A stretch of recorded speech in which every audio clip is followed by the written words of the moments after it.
지금 비타민도 그렇고 와인도 그렇고 이제 두 가지 얘기를 했잖아요. 그러면 코로나가 이제 끝났어. 우리 다 이제 백신 맞고 내일부터는 코로나 없대. 그러면 먹던 비타민 안 먹을까요? 아니요. 이거 뭐 기계야? 아니 무슨 보신 줄 알았어. 저희가 이제 그 유튜브 촬영을 위해서 새로 개발한 보십니다.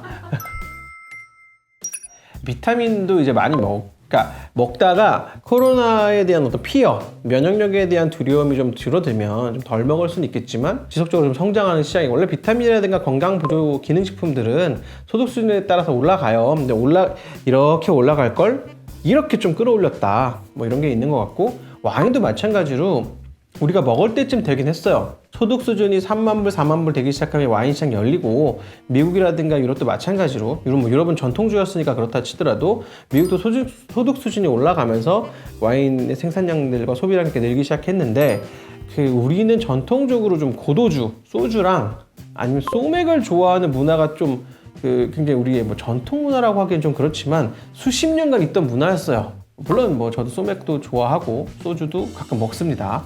그럼에도 불구하고 요 시장에서 이제 와인이 치고 오면서 맛없는 술보다는 이제 맛있는 술 트렌드, 와인으로 가면 이제 컨벤셔널과 내추럴 뭐 이렇게 있는데 이 얘기는 나중에 와인 얘기를 좀 더 할 때 하고 아무튼 코로나로 수혜받은 업종 중에 이제 비타민, 와인 또 이런 있었다. 그럼 세 번째 코로나에서 또 이게 또 잘 됐어.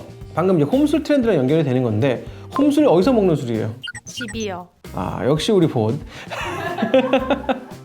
집에서 먹는 술인데 이 집에다가 손님을 친구를 초대해 보면 느껴요. 어떤 걸 느끼냐면 원래 혼자 살 때 혹은 뭐 우리 집만 살 때는 특별히 저 커튼이 오래돼 보이지 않았어. 근데 막상 누가 우리 집에 온다라고 생각하면은 갑자기 우리 집에 있는 뭔가들이 이건 좀 안 보여주고 싶고 예를 들면 저희 집은 4식구니까 뭐 숟가락 젓가락 접시도 뭐 4인용으로 세팅돼 있다고 하면 친구 몇 명이 오면은 갑자기 잠깐만 6명은 세트가 안 맞네?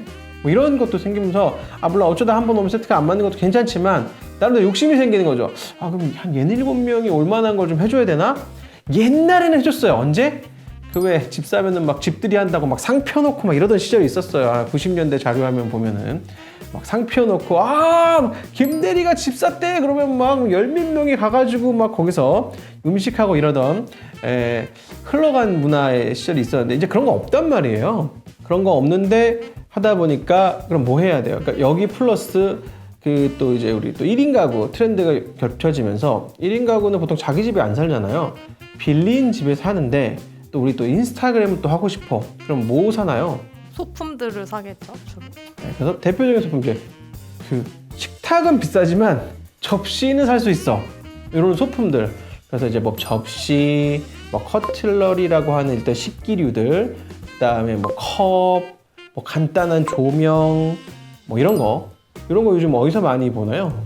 오늘의 집에서 많이 보는. 완전 보시야. 그러면서 이제 그래서 이제 오늘의 집이 이제 인스타그램 보면 이제 요즘 한 120-30만 정도 되는 것 같은데 그런 거에서 굉장히 두각을 나타내고 있고 리빙이 굉장히 떴죠. 리빙이면 뭐 오늘의 집만 뜨는 게 아니라 전형적인 강자 이케아가 왔을 때 오히려 매출이 2배 늘어난 한샘 그리고 이케아도 온라인 전환을 많이 했어요. 그래서 이케아도 작년에 보면 온라인에서 뭐 얼마 이상 사면 무료 배송 이런 거 많이 해줬고 없어서 못 파는 브랜드가 됐으니까 뭐 한샘, 이케아, 오늘의 집 가구들이라든가 리빙이 왜 없어서 못 팔았냐면 지금 코로나가 벌써 한 1년 반 정도 장기화되다 보니까 우리가 입고 있는데 이게 원래 어디서 시작됐다?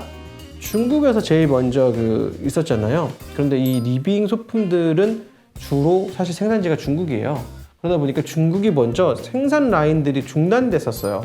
그래서 없어서 못 파는 게 작년 초부터 중순까지도 이어지다가 중국이 다시 생산을 재개하면서 있는데 이제는 많이 사서 못 팔아.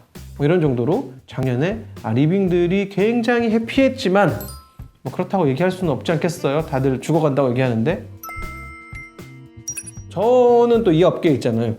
뷰티는 작년에 누가 잘 됐냐라고 하면 저희는 아이 메이크업에 애를 썼는데 실제로 아이 메이크업 시장이 그렇게 엄청 좋진 않았어요. 사실 누가 좋았냐면 마스크로 인해서 내 입냄새가 이렇게 돌고 돌 거 아니에요. 그러면서 냄새만 나는 게 아니라 내 피부에도 영향을 미친단 말이에요. 습하고 뭐 이러니까 다들 여기 트러블 많이 나서 뭐 재생, 뭐 트러블 케어 뭐 이런 쪽들 그러니까 재생하면 뭐가 생각나요? 호랑이풀. 호랑이풀 이제 병풀이라고 하거든요. 병풀, 쑥, 어성초, 뭐 대표님 얘기하는 거 아니에요? 그래서 다 보고 계셔가지고 뭐 등등 이런 분들이 굉장히 잘 됐고, 그래서 이제 뭐 재생이라고 하면은 뭐 닥터자르트 여기도 열심히 했고 VT도 열심히 했고 A 브랜드들 그다음에 뭐 D 브랜드들 이런 데들이 굉장히 열심히 하셨다. 사실 메이크업 브랜드는 작년에 되게 힘든 해였어요. 이 마스크를 쓴다는 것 자체가 메이크업이 별로 필요 없음을 의미하기도 하고요. 메이크업을 하면 다 묻어나고 이러니까 다 최소한으로 해야 되기 때문에 저희는 뭐 아이 메이크업을 열심히 했지만 아이 메이크업을 한다는 건 상당히 사실은 이 컬러링이 좀 들어간다는 거거든요. 컬러링이 좀 들어가려면 웹에도 깔고 그다음에 여기 뭐 이렇게 음영도 좀 집어넣고 하는 식의 사실 풀메에 좀 가까워지는 거지. 그냥 비비 쓱쓱 마스크 쓰고 이러면 안 졸리는 정도만 돼요. 네, 그런 상태였기 때문에 작년에는 그런 게 잘 됐고 뻔한 건데 온라인 교육 시장이 되게 흥했어요. 작년에 메가스터디 교육 실적 굉장히 좋고요. 물론 재작년보다 더 좋지는 않은 것 같은데 특히 한 4, 4분기 이럴 때 굉장히 좀 폭발하는 1년으로 보자면은 1, 2분기에는 좀 휘청하는 모형이 보이지만 3, 4분기에는 굉장히 반전하는 이런 모습을 좀 보여주고 있다. 그래서 오늘 무슨 얘기했냐면 코로나로 흥한 얘기들. 저도 보면서 오늘 비타민 얘기를 들으면서 무슨 얘기했냐면 듣고 시장을 보면서 세 글자로 얘기했어요. 부럽다. 비타민을 팔았어야 되는 건데. 그러니까 비타민을 팔았어야 되는 건데 왜 비타민을 안 팔아가지고 그럼 비타민 안 팔고 뭐 했을까요? 저희 아이 메이크업에 집중해요. 마스크 쓰면 눈만 보인다.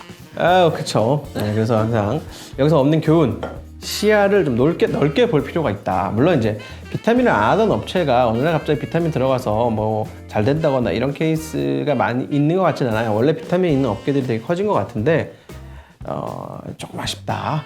이런 거. 왜 나는 그 팬데믹 면역 비타민이라는 이 고리를 사슬을 만들지 못했을까라는 회한이 느껴집니다. 아무튼 뭐 이렇고요. 그래서 이제 코로나로 흥했던 것들 댓글 달아주시면은 이 업계가 흥한 것 같다. 그럼 제가 한번 쓱 보면서 진짜 흥한 건지 흥한 것처럼 보이는 건지 한번 알아봐 드릴게요. 그러니까 대표적으로 별로 안 흥했어요. 홈밀 리플레이스먼트 HMR이라고 하고 레스토랑 밀 리플레이스먼트라고 해서 RMR 여기 되게 마켓이 되게 커진 것 같은데 사실은 출혈 경쟁이 되게 심했고 별로 안 흥했다. 그리고 명품 커머스 굉장히 명품 시장으로 크게 간다고 해서 핫했고 거래량 되게 많이 늘어났는데 여기서 제가 흥했다는 게 그러면 누가 돈 벌었어요? 라고 하면 여기도 좀 아리까리해요. 명품 커머스? 명품 업체들은 돈 벌었지. 샤넬이라든가 LVMH, 롤렉스 돈 벌었는데 그러면 그 커머스 업체들 있잖아요. 뭐 있죠. B, T, M 막 있는데 돈 벌었나? 약간 애매하다. 시장이 넓어진 것만으로 하면 시장이 그냥 넓어진 거. 시장이 넓어진 이유는 소비자가 그걸 많이 찾는 것도 있지만 스타트업 벤처 뭐 이런 거 투자 자금들이 훅 부어지면서 밸류에이션이 1,000억이나 2,000억이나 하면서 100억, 200억대의 돈들이 들어가면서 마케팅과 소싱을 상당히 좀 부스트를 걸었기 때문에 좀 커진 면도 있어요. 그래서 이건 2021년에 작년에 이게 진짜 흥했다. 이렇게 얘기하기에는 아직 판단하기에는 좀 무리수가 있다. 이렇게 보여요. 그래서 2020년에 코로나와 함께 흥한 카테고리들 한번 짚어본 것 같아요. 그래서 2020년에 코로나와 함께 흥한 이야기들을 봤습니다. 재밌으셨다면 구독, 좋아요 부탁드리겠습니다.